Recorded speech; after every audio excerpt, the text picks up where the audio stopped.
If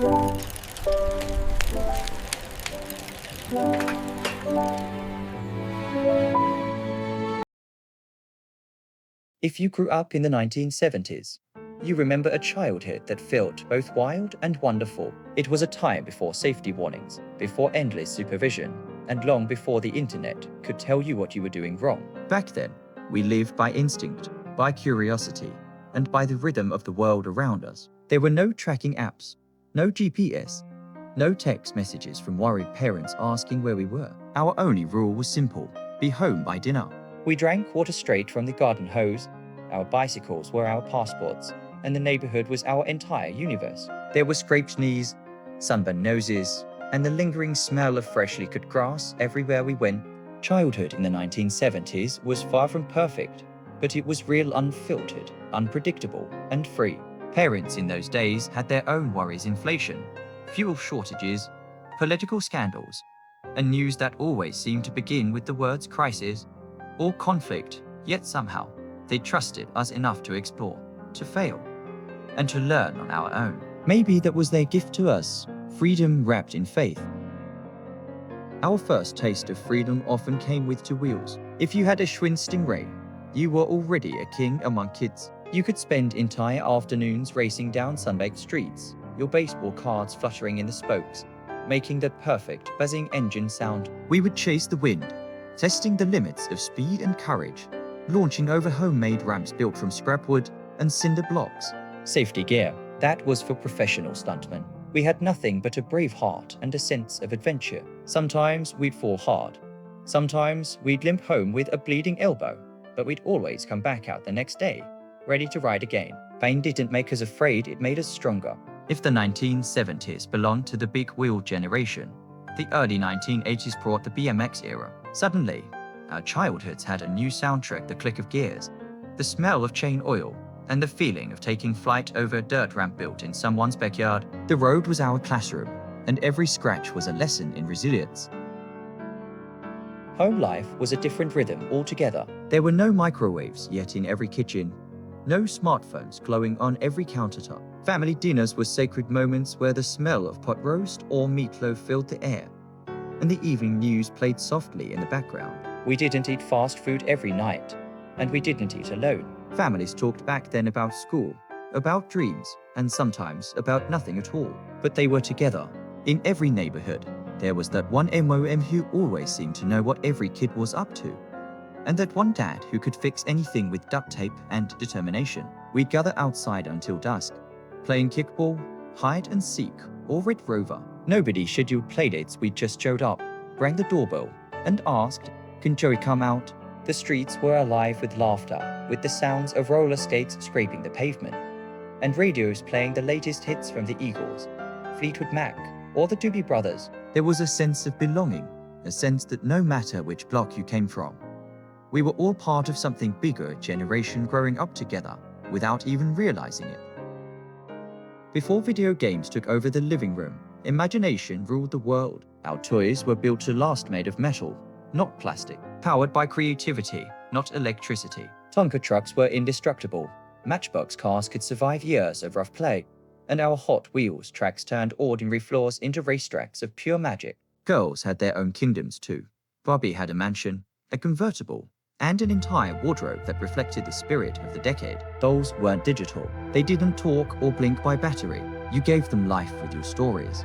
Even television had its limits. Saturday mornings were a ritual: a bowl of cereal, a blanket on the floor, and a lineup of cartoons that defined an era. Scooby-Doo, Looney Tunes, the Jetsons, and the Flintstones. They weren't just shows. They were companions. When the network switched to sports at noon, that was our cue to go outside and make our own adventures. By the time the 1980s rolled in, our imaginations found new fuel. Star Wars toys filled our shelves. Atari consoles appeared in some lucky living rooms. And MTV introduced a new kind of hero, the rock star. Yet even then, kids still knew how to play outside. The glow of the television could never compete with the golden light of a summer afternoon. Music was the heartbeat of the 1970s and early 1980s. From the soulful groove of Marvin Gaye and Stevie Wonder to the rock anthems of Led Zeppelin and the Rolling Stones, Every song seemed to tell a story about freedom, rebellion, and hope. The radio was our constant companion, in the car, in the kitchen, in the garage where our dads tinkered with old engines. We learned life lessons from lyrics about love, loss, and the longing to be understood. Even now, hearing a familiar song from that time can bring back a flood of memories. The smell of a summer evening, the hum of cicadas, the laughter of friends we haven't seen in decades. And when disco arrived, the whole world shimmered in glitter and rhythm. The Bee Gees' Donna Summer and Earth, Wind and Fire made even the shyest kid want to move. The music of those years still has a pulse, one that refuses to fade. Schools were different then. Teachers had chalk-stained fingers and patience forged from experience. We learned cursive writing, multiplication tables, and the art of paying attention without screens. There were no iPads on desks, no Google for answers. If you wanted to learn something, you asked questions, you opened an encyclopedia, or you simply figured it out. Lunchboxes were colorful metal treasures decorated with superheroes or space themes, and inside was usually a peanut butter and jelly sandwich wrapped in wax paper. Recess was freedom in its purest form, the chance to run, laugh, and forget everything for 20 precious minutes. Looking back now, it feels like the world moved slow then. Maybe that was the secret. In a time before constant notifications, we actually noticed life.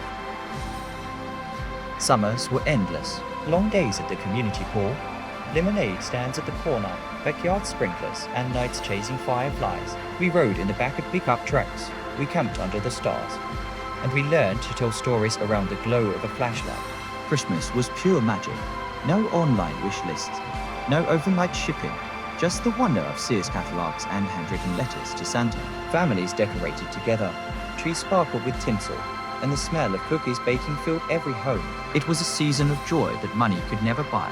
As the 1980s approached, childhood slowly began to change.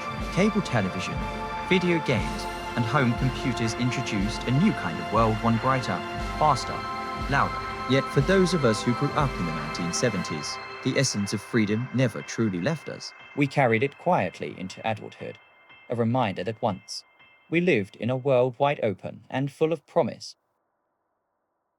We were the last generation to grow up before technology began rewriting human connection. We were dreamers, explorers, and inventors of our own adventures. We learned independence not from lessons or lectures, but from experience itself. The bruises, the laughter, the friendships, and the songs, they all shaped us. When people say the 1970s were a simpler time, they're not wrong, but it wasn't simple because life was easy. It was simple because people were present.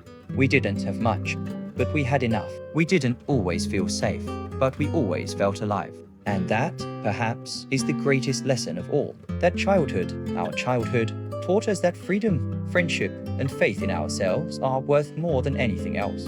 And as the years pass, every time an old song plays, or the smell of rain hits the summer pavement, we're taken back. To the streets of our youth, to the faces we remember, to the laughter that still echoes in the corners of our hearts. Because no matter how much the world changes, some things, the best things, never truly fade.